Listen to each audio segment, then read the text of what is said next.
When the decision was made to invade Iraq, it was based on intelligence reports of weapons programs hidden by Iraqi dictator Saddam Hussein in defiance of the United Nations. As the years passed, we were told there was no such program, and the weapons President Bush used to justify the invasion did not exist. This has been a constant go-to point for the left ever since. Well, let's set the record straight.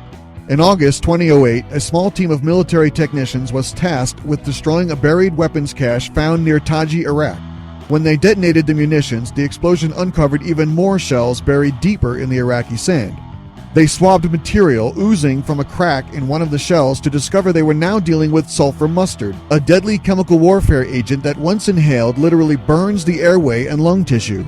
American soldiers and American-trained Iraqi troops were wounded a number of times by chemical weapons from secret caches left over from the Saddam Hussein era.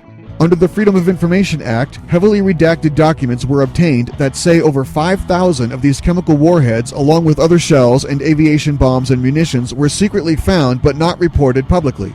Military personnel were ordered to say they found, quote, nothing of significance, unquote.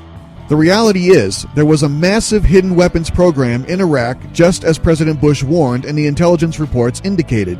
In fact, when President Obama was briefed on the whereabouts of Osama bin Laden, CIA Deputy Director Mike Morrell told the president that the evidence of Saddam Hussein's weapons program before the Iraq War was not just stronger, but much stronger than the evidence that bin Laden was living in the Abbottabad compound.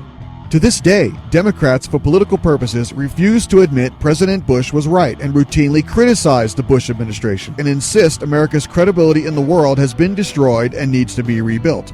But the weapons were being found and destroyed up until President Obama abandoned Iraq. What is most worrisome is that the Islamic State now controls much of the territory where these weapons were being found, and who knows what else is still out there. So don't let the left get away with this. When they whine about President Bush and weapons of mass destruction, it'll make them angry, but make sure you tell them the truth. Thanks for listening. Don't forget to subscribe and donate at theraywarnershow.com.